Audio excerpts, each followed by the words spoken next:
Welcome to the only daily podcast focusing on compliance news of the day. Each morning, start your day with a cup of coffee and Tom Fox, the voice of compliance, to hear about 4 of the top compliance, corruption, or leadership stories you will need to start your day. The Daily Compliance News is a production of the Compliance Podcast Network. First, a word from our sponsor.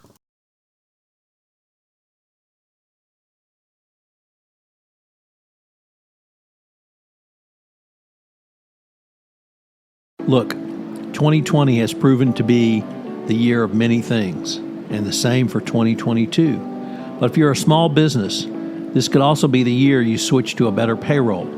Gusto wasn't just built for small businesses, it was built for the people behind them. Their online payroll is easy to use.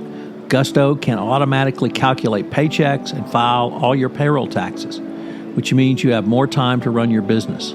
Plus, Gusto does way more than payroll. Gusto helps with time tracking, health insurance, 401ks, onboarding, commuter benefits, offer letters, access to HR experts. You get the idea.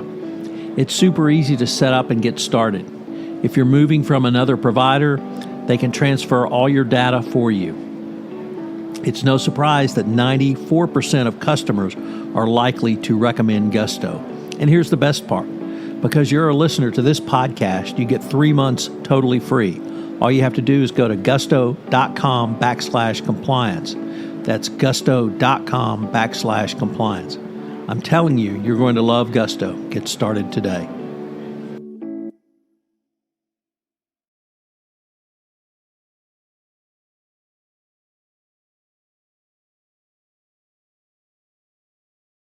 The Daily Compliance News for October 15, 2021, the Know When to Fold 'em edition. And we begin with that story from the Wall Street Journal as Microsoft has folded the social media service LinkedIn in China.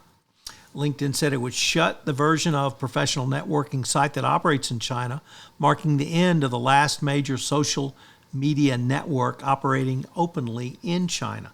LinkedIn said in a statement it was facing significantly more challenging operating environment and greater compliance requirements in China. Microsoft's move comes at a time when the Chinese Communist Party is ratcheting up its control over the largest tech companies, private enterprises, and online commentaries as it continues to a campaign to assert itself more forcefully across the economy and across Chinese society. So sorry for all my Chinese connections on LinkedIn. It doesn't look like we'll be connecting much in the future.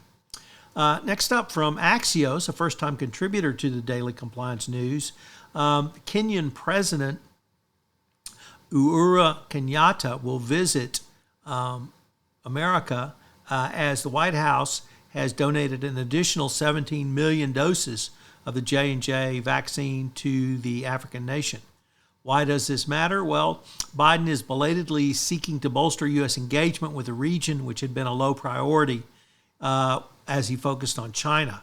However, Biden's first choice of Kenyatta has raised eyebrows because although he has pledged to crack down on corruption in Kenya, he and his family are under scrutiny for having been named in the Pandora Papers for owning at least 11 offshore companies with assets of more than $30 million. In a pre-visit press briefing, a senior official asked was why Biden would give such a prominent platform to a person facing such allegations. And the reply was, unfortunately, Kenyatta is very much an elder statesman in the region whose voice carries significant weight with, hopefully, the Ethiopian prime minister. So he may be a corrupt guy, but apparently he's our corrupt guy. Next up from the New York Times, a really interesting article that really talks about ESG and the green movement. Because as Western oil companies cut production, many state-owned energy companies are stepping up production.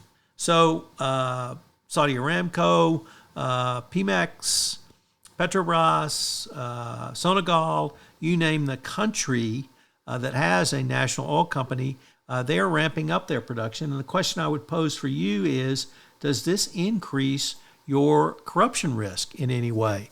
If these companies are going to ramp up corruption and they're already in high-risk jurisdictions, is your risk going to change? So check out the Times article. And finally, from Bloomberg, the supply chain crisis has come for our pizzas. The global supply chain is grim enough, but now it's triggering a widespread problem of getting pizzas delivered on time. So pizza night may be a more difficult conversation with the fam going forward as supply chain woes continue. The Daily Compliance News is a production of the Compliance Podcast Network and a proud member of C-Suite Radio. Thanks so much for listening. I hope you'll join me again tomorrow.